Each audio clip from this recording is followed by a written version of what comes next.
மார்கழி மாதத்தில் என்ன செய்யலாம்? என்ன செய்யக்கூடாது? மார்கழி மாதத்துல இதெல்லாம் செய்ய மறக்காதீங்க. மார்கழி மாதத்துல காலையிலேயே எழுந்து விட வேண்டும். மற்ற மாதங்களை விட மார்கழி மாதத்தில் ஆக்சிஜன் நிறைந்திருக்கும். இந்த மாதத்தில் காலையில் எழுந்து வீட்டை சுத்தம் செய்துவிட்டு, குளித்து, கோலமிட்டு, திருப்பாவை, திருவெண்பாவை பாடல்களை பாட வேண்டும்.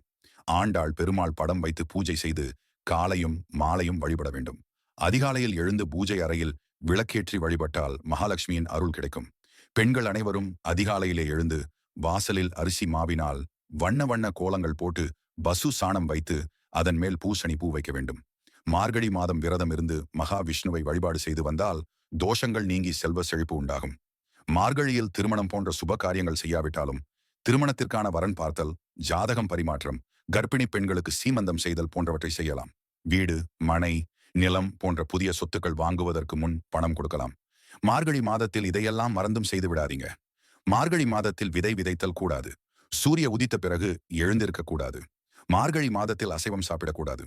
புது மனையில் குடிபுகுதல், வாடகை வீடு மற்றும் ஒத்திகை வீடு மாறுதல் கூடாது. மார்கழி மாதத்தில் விரதம் மேற்கொள்ளும் பெண்கள் உணவுகளில் நெய், பால் போன்றவற்றை சேர்த்துக் கொள்ளக்கூடாது. திருமணம், நிச்சயதார்த்தம், காது குத்துதல், புதிய வீட்டிற்கான பத்திர பதிவு செய்தல், வாகனம் வாங்குதல் மற்றும் வாகனம் பதிவு செய்தல் போன்றவற்றை செய்தல் கூடாது. ஏனென்றால் இந்த மாதத்தில் துரியோதனன் தனது ராஜ்யத்தை இழந்தார். மார்கழி மாதத்தில் ஏன் திருமணம் செய்யக்கூடாது தெரியுமா? மார்கழி மாதம் ஒரு தெய்வீக மாதமாகும். மார்கழி மாதத்தில் வைகுண்ட ஏகாதசி, ஆருத்ரா தரிசனம் என இறைவனை அடையக்கூடிய இரு பெரிய விழாக்கள் வருகின்றன. ஆடி மாதம் அம்பிகைக்குரிய மாதம். அதேபோல் மார்கழி மாதம் இறைவனுக்கு உரிய மாதம். இறைவனை வணங்க வேண்டிய மிக சிறப்பான மாதம் என்பதால் திருமணம் செய்யப்படுவதில்லை. இந்த மாதத்தில் இறை சிந்தனையை தவிர வெறி எந்த சிந்தனையும் கூடாது என்பதற்காக திருமணம் செய்வதை தவிர்க்க வேண்டும் என்று கூறுகிறார்கள். அது மட்டுமில்லாமல் மார்கழி மாதத்தில் விதைத்தால் விதை முளைக்காமல் போய்விடும். அதேபோல் குலம் தழைக்க போற்றி கொண்டாடப்படும் திருமணத்தை மார்கழி மாதத்தில் செய்தால் குலம் தலைக்காது என்ற காரணத்தினால் மார்கழி மாதம் திருமணம் செய்வதை தவிர்க்க வேண்டும் என்று முன்னோர்கள் கூறியிருக்கிறார்கள். ஆண்டாள் கடைபிடித்த பாவை நோன்பு மார்கழி மாதம் என்றாலே பீடை மாதம் என்று கூறுவார்கள். ஆனால் மகாவிஷ்ணு மாதங்களில் நான் மார்கழியாக இருக்கிறேன் என்று கூறுகிறார். கடவுளுக்கு உகந்த மாதம் எப்படி பீடை மாதமாக இருக்க முடியும்? மார்கழி மாதத்தினை பீடு மாதம் என்று கூறுவார்கள். பீடு என்றால் வெற்றி என்று பொருள்.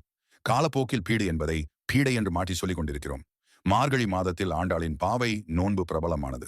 அந்த காலத்தில் மார்கழி மாதத்தில் காலையில் எழுந்து குளித்துவிட்டு ஆற்றங்கரை குளத்தங்கரைக்கு சென்று மனதில் அம்பாள் துர்க்கை அம்மனின் உருவம் செய்து பூ சூட்டி வழிபடுவார்கள்.